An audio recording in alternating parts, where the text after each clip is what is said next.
Welcome to Happiness for Cynics, and thanks for joining us as we explore all the things I wish I'd known earlier in life, but didn't. This podcast is about how to live the good life. Whether we're talking about a new study or the latest news or Eastern philosophy, our show is all about discovering what makes people happy. So if you're like me and you want more out of life, listen in, and more importantly, buy in. Because I guarantee if you do, the science of happiness can change your life. Plus, sometimes we're kind of funny.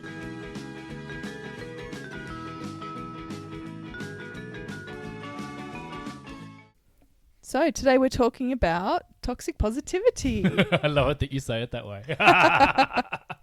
This is actually for more of the cynics in our listeners. It's for the people that are like, oh my God, it's so hard to be happy. Or the people who don't love Clueless. I missed that reference. Oh, It's another movie I haven't seen. oh my goodness. I know, I'm a Or no. Legally Blonde. Oh, Bend and Snap, hello. Exactly. I'm going to channel my inner Legally Blonde and not be cynical for once, I think, there on we go. this one. You should be on this one because this is a cynical perspective. So do you feel the pressure to be positive? Oh, absolutely. Yeah. No one wants to hear your shit. They don't. People are so busy and dealing with so much of their own stuff that I feel that you have, if you're lucky, one or two people that you can actually honestly really say, no, I'm not doing well today to, and not feel the need to just say, yeah, I'm fine, or yeah, I'm good, kind of thing. So there in is general. The other flip side of that is that there's a pressure on people to be bouncy and to be up and to be fabulous.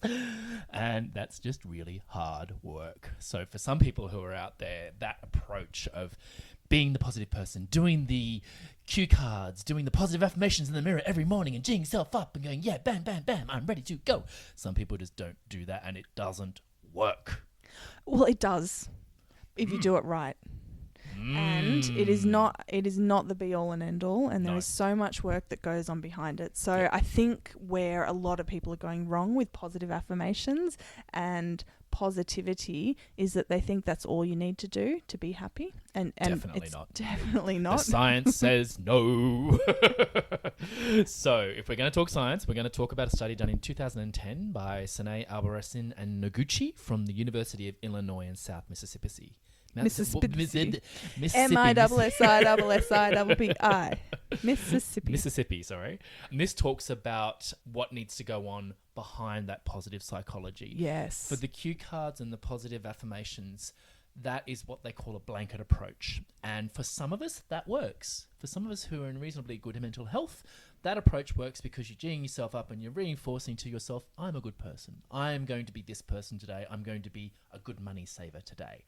But for some of us, that doesn't work because it isn't coming from an authentic place. And if positive affirmations are just reinforced by externalization, so cue cards, doing chanting or doing the mirror exercise, it's not coming from a place of dedicated and deep-seated security. And therefore, that actually creates more mental health issues than it solves. So I absolutely agree, because I'm playing the positive card here. But I do, however, think that there is a whole school of thought, proven, scientifically researched, about scanning your environment for positive things. And while I agree that you can't lie to yourself, you can't say, I'm a supermodel, I'm a supermodel, I'm a supermodel in the mirror every morning and deep down know that you're not and expect for you to live in this happy rose-coloured glasses world. You can't do that. No. However, we are programmed to look for the negative and to make sure that we notice the lion who might eat us over the pretty rainbow. Yep. And so by focusing on looking out for the good things, we can recondition our minds to notice good things more. So gratitude journals, positive affirmations, all of those other things that help you to balance out what is a negative bias in our brains anyway, can make you happier because you notice what you have, you become more grateful for what you do have. But again, I 100% agree with what you and these researchers are saying. You can't lie to yourself. No, and I think that's the essential argument. I agree with you wholeheartedly about what you're saying in terms of the the use of positive psychology tools, and they do work. We know that they do work. We've talked about that at length. I guess what they're talking about here is more specifically about using the concept of toxic positivity is the positivity peer pressure. Like, you need to be doing this stuff to make yourself happy, but if you're one of those people that where those positive affirmations doesn't come from a true place, you're actually going to do the reverse. You're going to send yourself into a downward spiral, and it's not going to work. Well, we had an episode a few months back on authenticity, Yes. and it's the disconnect that causes the problem, exactly. right? Yep. And we were saying a lot of people in the LGBTIQ community have that disconnect, particularly as teenagers before they come out, and that is what causes so much pain and heartbreak and mental health issues as well along with it. So absolutely, I agree with you there. The other thing that I find to be a cause of a lot of this not working is that the positive psychology movement, it's a movement, and over the last 30 years, people have really embraced a lot of these concepts without having done masters and PhDs and full study into it. And so I'm putting my hand up. I'm a total embracer. I jumped in. Yeah, and so what that means is for people who haven't looked into it deeply, it's a slogan on a t-shirt or a banner on a website or a catchphrase from a celebrity, and without understanding what's behind it, it leads to the wrong behaviours. Absolutely. And I think that is to blame. Do the work. We keep saying this. You've got to do the work, people. But you've got to understand what the work is behind it. And so I think we've got a whole lot of people who are putting a smile on their face without understanding why, and who are trying to be bubbly because they want to be happy, but without putting in all the work behind that. And they're the people that we're speaking to here. I mean, these are the people that are at risk of that positive peer pressure.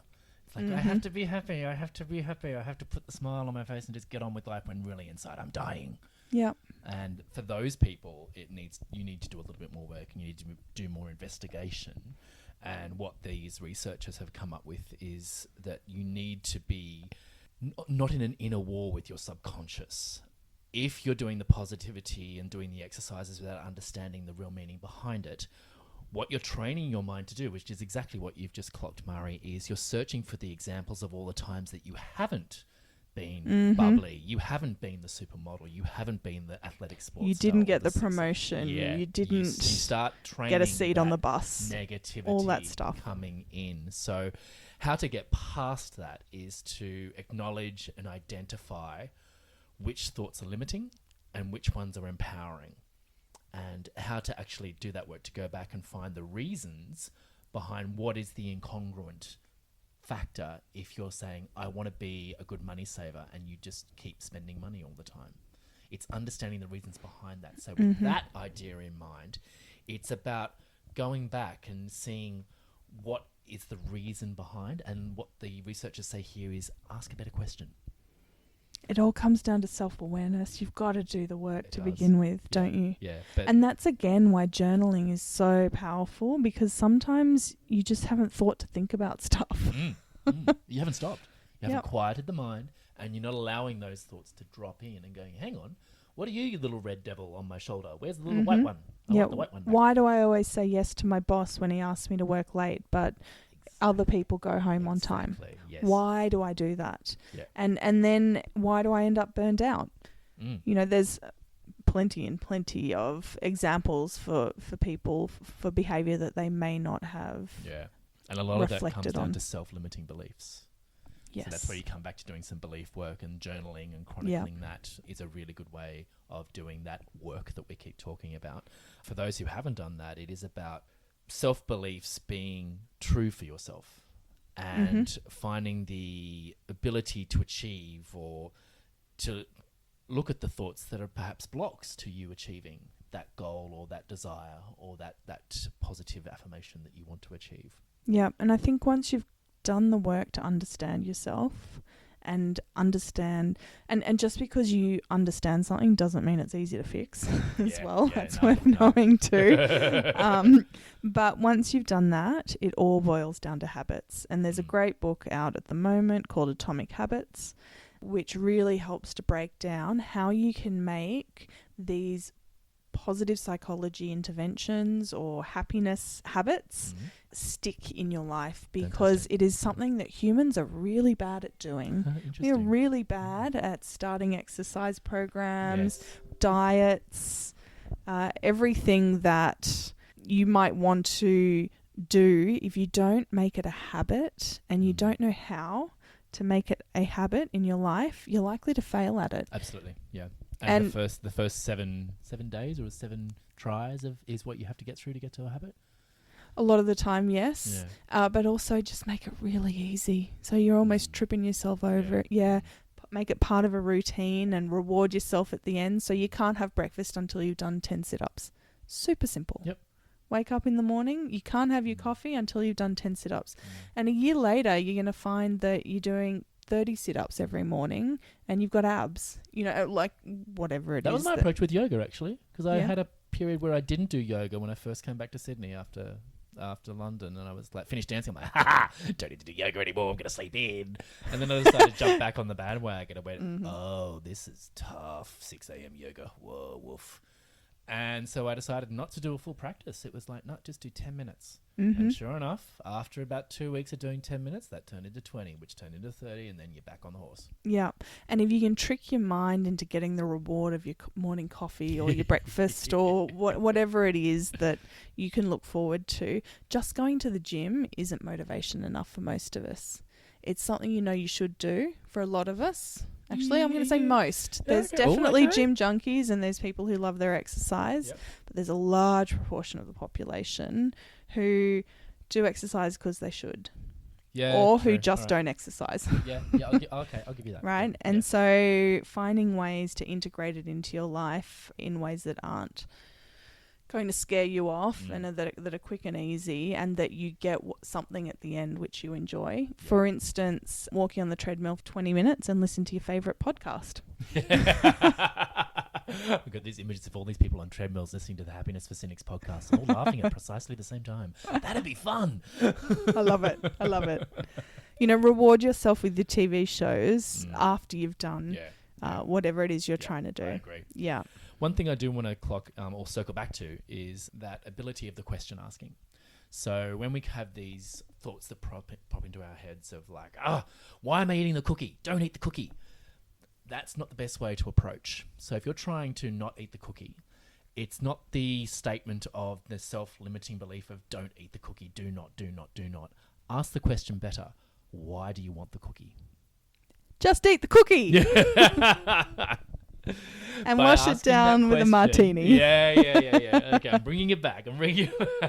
Darn it, we're meant to be encouraging self-control, aren't we? Yeah. Okay. So by getting that question, why are we eating the cookie? Why are we eating cookies? Because they taste so good. Yeah, well, that's part of it. But why does it taste so good? Sugar. And why do you want sugar? Because sugar tastes so good. This is a very circular argument. No, there's a better question in there. There's a better answer there. So this is the exercise. Keep asking the question until you come up with the best answer. And that's a path to actually doing the work that we keep talking about, which can highlight some of those self-limiting beliefs and then expose you to being able to look in the mirror and go, today I'm not going to eat the cookie. And you believe it. Because you know what's behind you know what the reasoning behind it is. Okay. I like cookies though. Yeah, well, you're allowed to have cookies. It's okay. So, toxic positivity, I think the other part of this that we touched on briefly at the beginning is our fear that others just don't want to hear about our problems. And so we have to be positive, and I think that's a real shame, and it's something that society is slowly opening up to and changing. So Brené Brown does a lot of talking about vulnerability and the power of vulnerability, and there's been a big shift in corporate leadership communications about being honest and authentic and being a bit vulnerable and how that bonds people and the value of that, because we all see through corporate BS. Right? We know when the leader hasn't written their email, the comms team wrote it for them. We know when the speech writer wrote the speech for the Prime Minister or President or whoever, and they haven't even looked at their notes. They're just reading it off. Yeah, we know when it's not them. right? And so that creates a barrier between people when there is that inauthenticity. Yep, And definitely. by not ever sharing that we're feeling down or low or just not great today, that's creating that distance between people. By never being vulnerable with your co-workers and just saying, I had a shit night. Like, I didn't sleep well. The kids were up all night. Or, you know, I get migraines and I had a migraine yesterday and I just feel like crap today. Yep. Without sharing those things or, you know, bigger things that can be really hard. Yep. Without sharing those things, we're creating weak teams at work and loose bonds with the people that we see day in, day out. And that's a real shame. It's that ability to not feel the pressure to be 100% happy 100% of the time. Absolutely. And no, that isn't sustainable. As much as being 100% negative all the time is not sustainable, neither is being 100% happy. You've got to have those ebbs and flows. You've got to have those ups and downs. Some of us express those a little bit more emotionally than others. A little bit more openly than others. But that's okay. And as you said, you can choose your people. You can choose your one or two people to go, you know what? The cat died last night. I'm feeling crap. Yeah. So just leave me in my corner for today. I'll bounce back tomorrow. Or I need a day. Yeah. I need to cancel my meetings or my clients or whatever it is. I just can't cope with today. Yep. And I think we need to be able to say that openly and have trust that we'll get support if we say that to our colleagues and bosses. That's very true, yeah. And that comes from the leadership as well and having permission. And it comes from leaders who say to their teams, I'm taking the day. And role modelling that as well. Yeah. So the other thing that I think we need to talk about is the inner saboteur. Your inner voice. Oh, I hate my inner saboteur. Fred.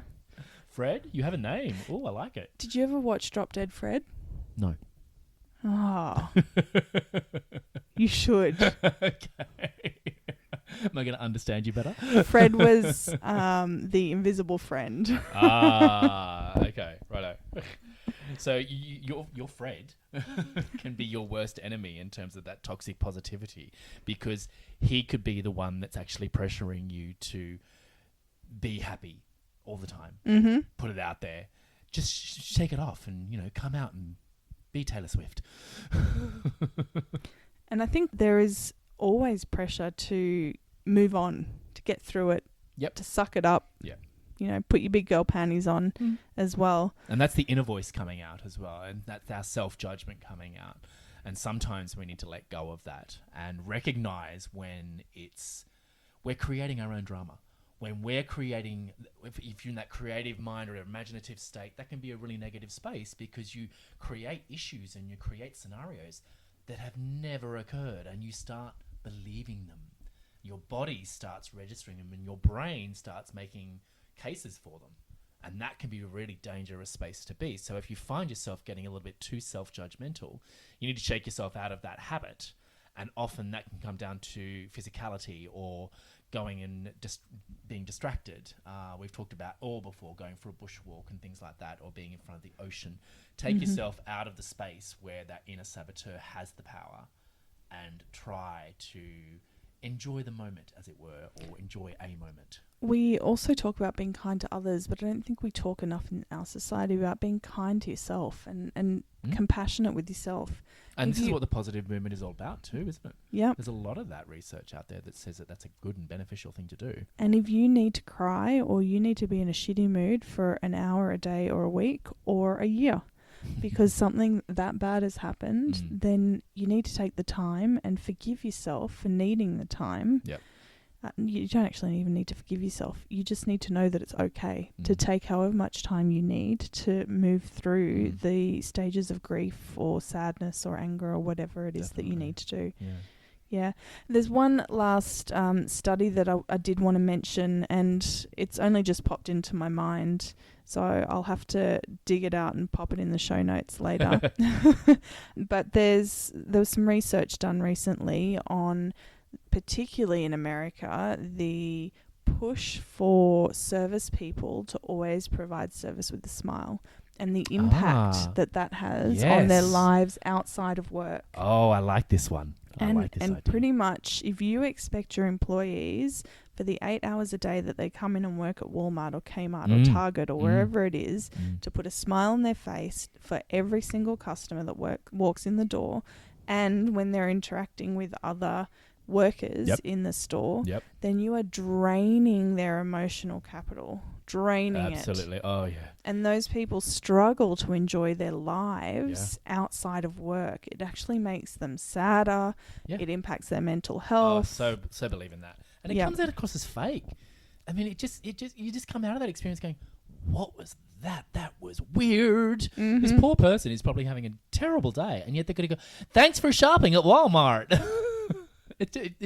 And I think that's where it might be a little bit different culturally. You might have probably a better perspective on this, Murray, of Australia versus America. Do we have more permission to be less cheerful in Australia?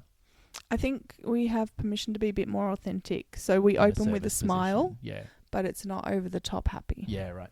Yeah.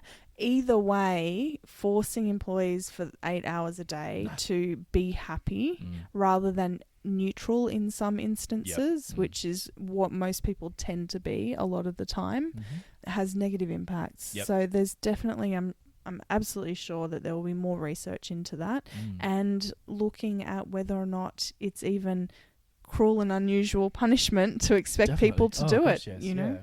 But there are other ways around that. There are creative ways around that. It's up to, again, team leaders and people in those responsible positions to shake it up and make the workplace a little bit fun. I mean, one of my things I love doing at a workplace is pulling out a pirouette or a penché. As you walk past someone in the corridor. And Eliza, if you're listening, we've done it before. We'll be walking past each other in the clinic, and I'll just grab her and twirl her, and it just has that little buoyancy hit for the day. And she's probably going in and working with someone who's really going through an emotional thing. She's got a lot of stuff going on. Every now and then, everybody needs a lift. Yep. And if you can be that person, I encourage you, do something crazy, do something unexpected, make everybody smile. Have a little bit of fun or playfulness. Oh, it's so important. And if that makes you feel stupid in front of someone else, I say do it. All right. On that note, we'll wrap it up. Do your penchés, people. And if you don't know what that is, I'll put it in the show notes.